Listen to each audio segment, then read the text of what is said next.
This story is titled, My Girlfriend Rejected My Proposal, so I ended our relationship and kicked her out of the apartment. Hi everyone.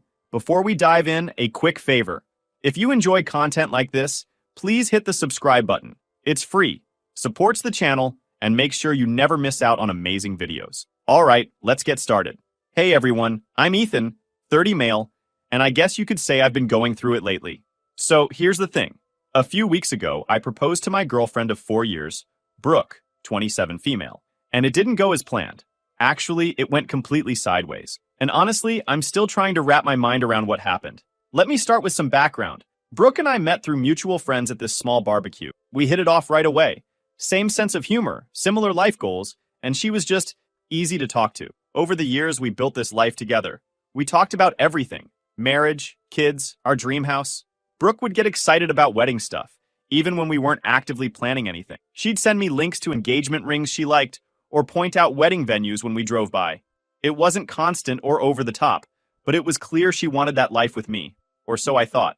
Fast forward to this year, our 4th anniversary. I figured, okay, it's time to make it official.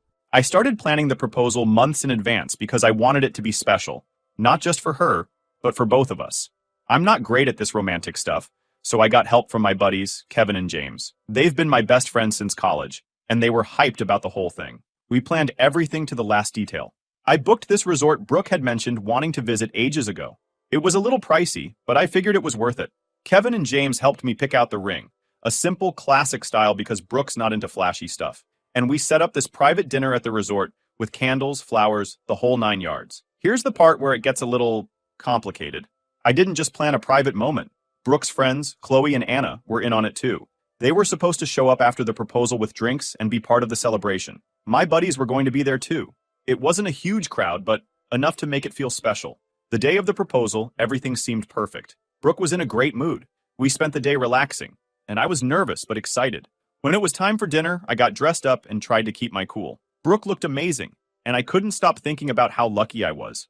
So, we get to the setup. Candles, flowers, soft music playing in the background. I made this little speech about how much she meant to me, and then I got down on one knee. I held up the ring and asked her to marry me. And that's when everything went wrong. She didn't say yes. She didn't say no either. She just froze. For what felt like forever. Finally, she said, Ethan, I need more time. It felt like the vibes got completely wrecked. I couldn't even process what she was saying. Her friends, my friends, everyone was there, and I could feel them all staring at us. I felt embarrassed, confused, and honestly, pretty hurt. Brooke started apologizing right away, saying she wasn't saying no. She just wasn't ready yet, and that she needed more time. But by that point, I wasn't really listening. I was just trying to keep it together and not completely fall apart in front of everyone. Kevin and James tried to keep things light, joking around to ease the tension, but it didn't help. Chloe and Anna looked just as uncomfortable as I felt. Brooke kept apologizing, and I kept nodding, pretending like everything was fine. But inside, I was a mess. We left the dinner early. The car ride back to the hotel was completely silent. I was staring out the window, replaying the whole thing in my head, while Brooke was sitting next to me, probably doing the same. I couldn't even look at her.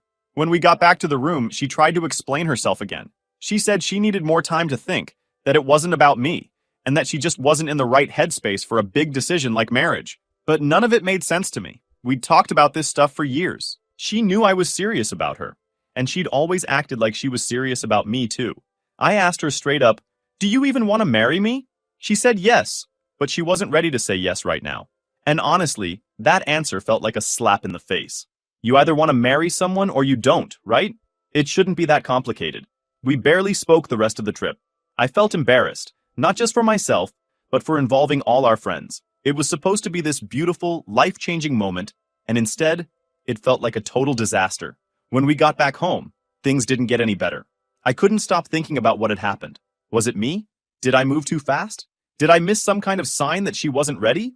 I started replaying our relationship in my head, overanalyzing every conversation, every moment, looking for something I might have overlooked. Brooke, on the other hand, acted like everything was fine. She'd bring me coffee in the morning, ask me how my day was, and try to make small talk, but it all felt off, like we were pretending nothing had happened. I didn't tell anyone about the proposal right away. Not my parents, not my coworkers, no one. The only people who knew were the ones who were there, and even then I didn't want to talk about it. I felt like such an idiot for thinking everything was perfect when clearly it wasn't. But I reached out to my sister Jenna. She's always been the bold one in the family, the type to tell you what you need to hear, not what you want to hear. I figured if anyone could give me some perspective, it'd be her. Little did I know, she was about to make things even more confusing. When I called Jenna, I wasn't even sure how to explain what had happened. It felt embarrassing to admit, like I'd somehow failed. But she could tell something was up as soon as I said, "Hey, you got a minute?" She didn't waste any time, jumping straight to, "What's wrong?" So I told her. All of it.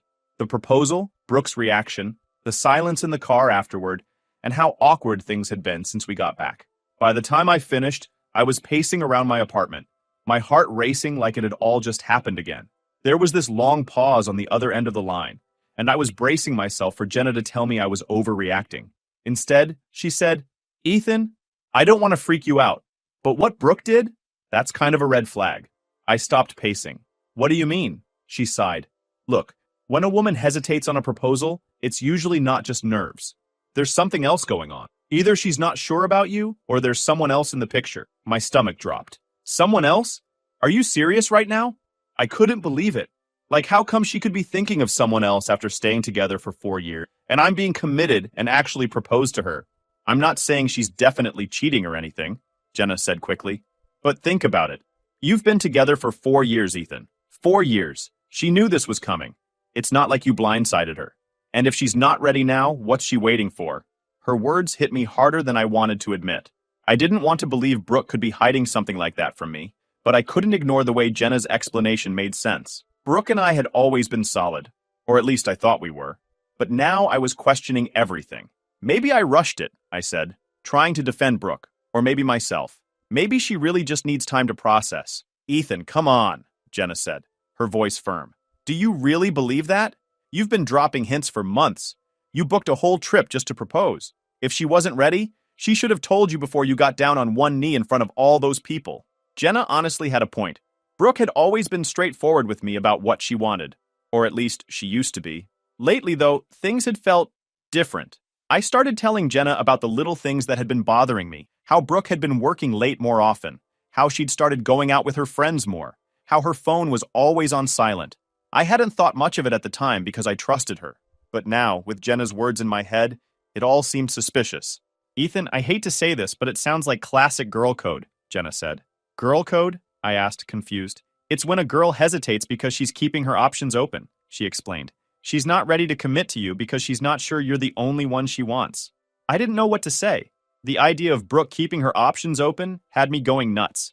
She wasn't just my girlfriend. She was my best friend, my partner, the person I thought I'd spend the rest of my life with. The thought of her hiding something like that from me made me feel sick. But at the same time, I couldn't just accuse her of something without proof. What if Jenna was wrong? What if Brooke really was just overwhelmed or scared? "I don't know, Jenna," I said finally. "It feels wrong to jump to conclusions. I mean, she's never given me a reason not to trust her." "Has she, though?" Jenna asked. "Think about it. Has she been acting differently lately?" I thought back to the past few months. The late nights, the weekends away, the guarded phone. It all seemed so obvious now, but at the time I'd brushed it off. I trusted Brooke. I truly loved her. I didn't want to believe she was capable of hurting me like that. "Maybe," I admitted. "But what am I supposed to do? Go through her phone? Spy on her? I feel that would be so stupid." "No," Jenna said firmly. "That's not who you are and it's not who you want to be. But you need to pay attention, Ethan. If there's something going on, she'll slip up eventually." I didn't want to hear it. I wanted Jenna to tell me I was overthinking everything, that Brooke just needed time and everything would be fine. But deep down, I knew she was right. Something was off, and I couldn't ignore it anymore. After we hung up, I sat on the couch, staring at the ring I'd planned to give Brooke. It was still in its little velvet box, untouched since that night at the resort. I can't believe I actually thought everything was all good when it clearly wasn't. What made it worse was how Brooke started watching me, like she was trying to read my mood, or figure out what I was thinking. Whenever we were in the same room, I could feel her eyes on me. Sometimes she'd ask if I was okay, but it wasn't in a casual way. It felt loaded, like she was fishing for reassurance. At first, I didn't respond much. I was too frustrated and confused to talk about it. But the more she kept trying to gauge how I felt, the angrier I got. It wasn't just that she was asking. It was the way she did it. Like she already knew she'd hurt me and was looking for a way to make herself feel better about it. She'd drop these small, almost apologetic comments like, "You've been quiet lately," or, "I feel like we haven't talked much." Once she even said, "I hate that things feel weird between us." I didn't know how to respond to that. Things didn't feel weird. They were weird. And the fact that she kept tiptoeing around it instead of addressing it directly made me feel worse. It was like she wanted me to fix something she'd broken. The next few days were brutal. Brooke acted like nothing had happened, like we were fine, but I couldn't stop analyzing every little thing she said or did. When she went out with her friends, I wondered if she was really with them. When she came home late from work, I wondered if she'd really been at the office. I hated myself for thinking that way. Brooke had always been so good to me, so supportive and loving. But now, every time I looked at her, I saw doubt. The worst part was not knowing. Not knowing if Jenna was right. Not knowing if Brooke was hiding something. Not knowing if I'd ever be able to trust her again. I feel stuck, like I'm living in this limbo where nothing makes sense anymore. I loved Brooke, but I can't shake the feeling that something is wrong besides that shitty incident. And the longer it goes on, the more it eats away at me. Tell me, guys, what would you do if you were in my shoes? Update 1. Thank you all for your comments. I didn't expect this to blow up. Here's what happened lately. I didn't know that things were only going to get more complicated since my last post. A few days after my conversation with Jenna, I couldn't stop thinking about what she said. Girl code sounded like some kind of made-up thing, but Jenna wasn't the type to throw around baseless ideas. And the way she explained it, it stuck in my head like glue. I found myself overanalyzing everything Brooke had done over the last few months. I wasn't proud of it, but I couldn't turn it off. Brooke, on the other hand, acted like nothing had changed. She was still polite, still affectionate in that casual way we'd always been with each other. But there was this invisible wall between us now. We didn't talk about the proposal or the trip, and I wasn't about to bring it up. Instead, I started noticing more. She was glued to her phone more than usual, and whenever I'd casually glance her way, she'd lock the screen or flip it face down. It didn't feel right. I started paying attention to the way she'd hesitate before answering certain questions, how she'd keep her explanations short, almost rushed, when I asked how her day was. But even then, I couldn't be sure. I kept telling myself there were other explanations. Maybe she was embarrassed about the proposal. Maybe she was overwhelmed and didn't know how to deal with it. Maybe I was just being paranoid because of what Jenna had planted in my head. Then Jenna flipped the switch. She texted me. I was at work, pretending to focus on emails, but really just staring at my screen, replaying the last few weeks in my head. The notification popped up. "We need to talk about Brooke." I heard something. My stomach sank. Jenna wasn't one for drama or vague messages, so I knew this wasn't going to be good. I stepped out of the office and called her right away. She didn't waste time. I was talking to one of my friends, and Brooke's name came up. Apparently, she's been spending a lot of time with some guy from work. Like, a lot. I didn't say anything at first. My mind was racing, trying to connect dots that hadn't even been there 5 seconds ago. "What does that mean?" I finally asked. Jenna explained that her friend, who worked in a different department at Brooke's company, had mentioned seeing Brooke out at lunch with this guy more than a few times. Nothing suspicious on the surface, but Jenna's friend thought it was odd, because apparently they looked close. I didn't know what to do with that information. Lunch with a coworker didn't mean anything, right? People go to lunch with coworkers all the time. But Jenna's friend wasn't just some random person. She was reliable, honest. I couldn't shake the feeling that this wasn't just a coincidence. That night, I tried to act normal around Brooke, but it felt impossible. Every time her phone buzzed, every time she mentioned work, I found myself wondering if she was talking to him, whoever he was. She mentioned a late meeting the next day, and instead of just nodding like I usually did, I felt this knot in my stomach. After Brooke went to bed, I stayed up thinking about everything Jenna had told me. If I confronted Brooke, what was I even going to say? "Hey, I heard from my sister's friend that you've been hanging out with some guy from work. Is there something you want to tell me?" It sounded ridiculous, like I was grasping at straws, but at the same time, I couldn't ignore it. The next day, I decided to call Jenna again. I needed more context, more details, something concrete to go on. When I asked, she hesitated at first, like she didn't want to make things worse. But eventually, she admitted that her friend had seen Brooke and the guy at a coffee shop after work once. And it wasn't just any coffee shop. It was one Brooke and I used to go to all the time when we first started dating. That hit me harder than I expected. It wasn't proof of anything, but it felt intentional. Like a small piece of our life together had been used for something else. Something that didn't include me. I started questioning every decision I'd made in the past few weeks. Should I have paid more attention? Should I have asked more questions? Maybe Jenna's girl code theory wasn't just some random idea. Maybe it was the explanation I didn't want to believe but couldn't ignore. By the weekend, I felt like I was losing my grip. Brooke had been distant all week, but not in an obvious way. She still smiled at me, still asked about my day, but there was this detachment, like she was going through the motions. Jenna texted me again on Sunday. You need to talk to her. If she's hiding something, she's not going to admit it unless you push. But I don't know how to push without crossing a line. I don't want to be the guy who accuses his girlfriend of something without evidence. At the same time, I can't keep pretending like everything is fine. I'm in a tough position, but I feel like soon I will make my decision. I'll let you guys updated. Update 2.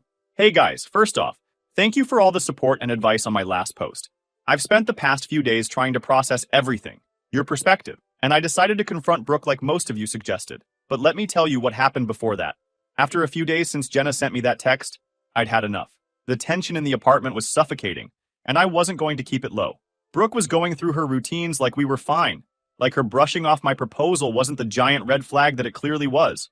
I couldn't pretend anymore. Couldn't just sit there like I was okay with being treated as some backup plan while she figured out her life. I'd spent weeks replaying that moment, me on one knee, pouring my heart out, and her looking at me like I was asking for a favor, instead of committing to a future together. It wasn't just about the hesitation.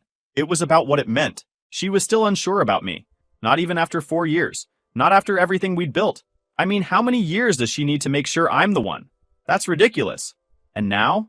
She was distant, quiet, and acting like she had no clue what the problem was. That night, after dinner, I sat across from her at the table. She was scrolling on her phone, like she always did. Completely checked out. I wasn't going to wait for the right moment. This was the moment. We need to talk, I said, leaning forward. She glanced up, caught off guard. About what? Are you seeing someone else? I asked flat out. Her jaw dropped. She set her phone down slowly, like she was trying to buy time. What are you talking about? Why would you even ask me that? Because nothing about us feels right anymore, I said, my tone sharp. You've been distant for weeks. You shut me out after the proposal, and now it feels like you're just waiting for something better, or someone better. And if that's what's happening, I need to know. Her face hardened. You really think I'd cheat on you? Maybe not outright, I said, folding my arms. But let's not act like this coworker of yours hasn't come up. Jenna told me about the coffee shop. You didn't tell me you were spending time with him? Why's that? Brooke let out a sharp breath, like she was trying to keep her composure. Because it's not a big deal, she said. We're working on a project together. That's all it is. Then why hide it? I asked, leaning forward. Why keep it a secret if it's so innocent? I wasn't hiding it, she snapped. I just didn't think you needed to know every detail of my work life. That's not the point, Brooke, I said, my voice rising. The point is, you've been acting like I'm the only one fighting for this relationship, and I'm done with it. If this guy isn't a big deal, fine. But you didn't say yes to my proposal. You asked for more time. Do you have any idea how humiliating that was? How it felt to stand there, thinking I'd planned this perfect moment, only for you to tell me you weren't ready? I wasn't ready, she said, her voice defensive. And I told you that. It's not because of someone else. It's because I needed to think. Think about what? Because from where I'm sitting, it looks like you're thinking about whether or not you even want to be with me. And if that's the case, just say it. Don't string me along while you figure out your life. I'm not stringing you along, she said. I've been trying to sort through everything in my head, but you're making this into something it's not. Don't gaslight me, I said, my voice cold. You've been pulling away from me for weeks. And if it's not because of this guy, then what is it? Because I'm tired of the guessing games. Brooke stood up, crossing her arms. You want to know why I hesitated? She said. Fine. I hesitated because marriage is a big deal. Because it's permanent. And I wasn't sure I was ready to make that commitment. Not because of you, not because of anyone else. Because of me. Her words hit me, but they didn't land the way she probably thought they would. I stood up too, meeting her gaze. So, what you're saying is, after 4 years, you're still not sure about me? That's not what I'm saying, she said quickly. I love you, Ethan. I do. But I wasn't ready for that moment. Well, I was, I said, my tone sharp. And I thought we were on the same page. I wouldn't have asked you if I thought for a second that you didn't feel the same way. It took me only 6 months to be sure about you, but I gave it more time for you to feel ready. But now I'm questioning everything. I'm questioning if you even see a future with me, or if I'm just the guy you're settling for while you figure out your options. Brooke's face fell, but I wasn't about to back down. You've made me feel like I'm not enough, I continued. Like I'm just here to fill a void until you decide what you really want. And I can't live like that, Brooke. I deserve better. I never meant to make you feel that way, she said quietly. But you did, I said. And now I have to decide, If I can even stay in this relationship, knowing that I'm not your first choice. Her eyes widened slightly, and for the first time, I saw real fear in them. Ethan, you are my choice. I've just been confused. I cut her off. Yeah, I get it. But here's the thing. I'm not confused. I know what I want. I want someone who's sure about me, someone who doesn't need time to decide if I'm worth committing to. And if you can't be that person, then I don't know what we're doing here. Brooke didn't respond. She just stood there, her expression a mix of guilt and frustration. The silence stretched between us, heavy and unrelenting. Finally, I stepped back. I'm going to give you some time to think, I said. But I'm not going to wait forever. If you can't give me a real answer soon, an answer that tells me you're all in, then I'm done. With that, I left the room, heading to the bedroom to clear my mind. For the first time in weeks, I felt like I'd taken control of the situation. Whether Brooke stayed or not, I wasn't going to keep feeling like a second option. Whatever is going to happen next, it was going to be on my terms. Final update. Hey guys, thought of giving you an update since most of you are asking what did I do. Well, honestly, I wasn't proud of how heated things got. But at the same time, I didn't regret saying what I needed to say. For weeks, hell, maybe months, I'd been bottling up all this frustration and confusion. The proposal, the hesitation, her distance afterward, and now this shadow of doubt hovering over us. I couldn't ignore it anymore, and asking her directly about the coworker had been inevitable. The thing that bothered me the most wasn't even her vague answer about him. It was her overall hesitation, about us, about marriage, about everything. I wasn't asking her to marry me tomorrow. I just needed to know that we were heading in the same direction. Her saying she wasn't ready felt like she wasn't ready for me. After sitting there for a while, I decided I needed to clear my head. I didn't want to call Jenna. I needed to hear from someone else. So I texted Kevin since he was in the proposal and knew what happened. Hey, can we talk? Need some advice? Kevin was one of those friends who didn't sugarcoat things, and that's what I needed right now.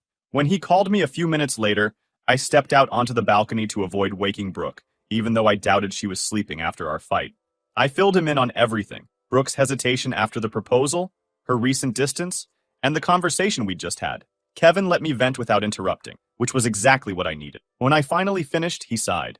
Ethan, I'm going to be honest with you. You're doing the right thing by standing up for yourself. If she's not sure about you after 4 years, that's a problem. I get that marriage is a big step, but she should at least want to take that step with you. The fact that she's hesitating, that's not something you can just ignore. I nodded, even though he couldn't see me. Yeah, I know, but it's hard. I don't want to just throw away everything we've built, you know? I get it, he said, but you also don't want to spend years with someone who's not all in. You deserve better than that. I ended the call and walked back into the living room. Brooke was still sitting on the couch, clutching a blanket like it was her shield against what was coming. Her phone was still untouched on the table, the light from the TV flickering over her face. She looked up as I walked in, her eyes darting to me nervously. For weeks, I'd been holding back, giving her space, trying to understand her hesitation. But after everything, it was clear. I couldn't keep doing this. We need to talk, I said. She nodded, her hands twisting the edge of the blanket. I know, she said softly. I sat down trying to be reasonable. Brooke, I started, I've been patient. I've been giving you time, trying to figure out what's going on with us.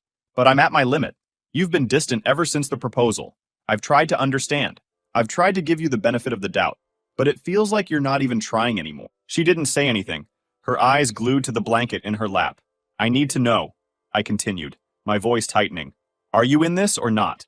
Because I can't keep waking up every day wondering if you're just waiting for a better option to come along. It's not like that, she said quickly, looking up at me. Then what is it like, Brooke? I shot back. Because from where I'm sitting, it feels a hell of a lot like I'm being strung along while you figure out your life. And I can't do that anymore. I won't. Ethan, she said. I don't know how to say this. Just say it, I said, my tone sharp. Whatever it is, just say it for God's sake. I'm done with the games. So she hit me with, I've been seeing someone, she admitted, her words barely audible. I froze. For a moment, I thought I'd misheard her. But then the weight of her words hit me like a sledgehammer. What? I said. She looked up at me, her eyes filled with guilt and tears.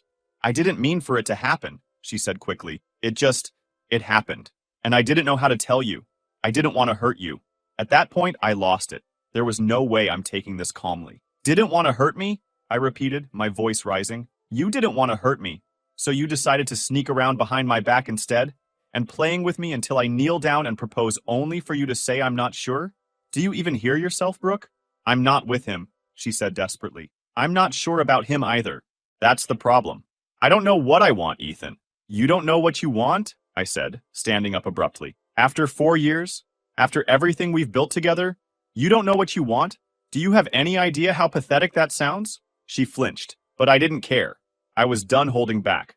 I was ready to spend my life with you, I continued, my voice shaking with anger. I was ready to build a future with you. And while I was planning our next steps, you were out not being sure about someone else? Do you have any idea how humiliating that is for me? I didn't mean for it to get this far, she said, tears streaming down her face now. I didn't mean for any of this to happen. But it did, I said, cutting her off. You let it happen. And then you sat here day after day, pretending like everything was fine while you ripped this relationship apart behind my back. I'm sorry, she said, her voice breaking. Sorry? I said bitterly. You're sorry? Do you think that changes anything? Do you think that fixes the fact that you've been lying to me? That you've been lying to yourself? She didn't respond, just sat there shaking. I can't do this anymore, I said, my tone colder now. You're not sure about him? Fine. But the fact that you were even in a position to make that comparison tells me everything I need to know about where we stand. Ethan, please, she said, standing up now, reaching toward me. We can work through this. I'll stop seeing him. I'll do whatever it takes to fix this. No, Brooke, I said firmly, stepping back. You don't get to fix this. You don't get to sit here and decide now, after everything, that I'm the one you want. Her face crumpled, but I didn't let it sway me. Get out from my house, I said, my voice like steel. Her eyes widened, panic flashing across her face. Ethan, please don't do this. You did this, I said, pointing at her. You made this choice the moment you decided I wasn't enough for you. You made this choice the moment you let someone else into our relationship. So don't stand here and act like I'm the bad guy. Pack your things and go. She hesitated, but when she saw the resolve in my face, she nodded slowly. Without another word, she turned and walked toward the bedroom. I stood there, listening as she packed her things, my heart heavy but resolute. When she finally walked out the door, she paused, looking at me one last time. I'm sorry, she said quietly. I didn't respond. I just closed the door behind her, locking it and leaning against it as the weight of everything settled over me. The apartment was quiet now, but for the first time in weeks, the silence felt like peace. That night she left my life. I called my Jenna, just to assure her it was not the coworker that we were debating. It was another guy. Writing this now seems pathetic and laughable. Anyway, I told her everything. How Brooke admitted to seeing someone else, but claimed it wasn't serious. And how I couldn't stay in a relationship with someone who treated me like an option. Jenna was shocked at the beginning, but also supportive. You did the right thing. You deserve better. A few days later, I got a call from Brooke's sister, Lila. She wanted to know what happened. I explained everything. Her hesitation at the proposal, her confession, and my decision to end things. To my surprise, Lila said, I'm sorry, Ethan. You didn't deserve that. Brooke's been lost lately, and I hope she figures herself out. But you made the right choice. Since then, I've been focusing on myself. I sold that doomed engagement ring. It felt like holding on to a very bad memory in my life, so there was no need for it. The money's in savings now. A reminder to invest in my future instead of clinging to the past. It hasn't been easy. Some days, I replay everything in my head, wondering if I could have done something differently. But deep down, I know this wasn't about me. Brooke's hesitation and choices were hers, not a reflection of my worth. I'm not ready to date again yet, but that's okay. For now, I'm taking time to heal and rebuild. To everyone who's been following my story, thank you. Your advice and support gave me the strength to stand up for myself. If you're in a similar situation, trust your instincts. You deserve someone who's all in, no doubts, no hesitation. It's hard to let go, but sometimes it's the only way forward. Life isn't perfect, but I'm learning to embrace the uncertainty, one day at a time. Here's to new beginnings.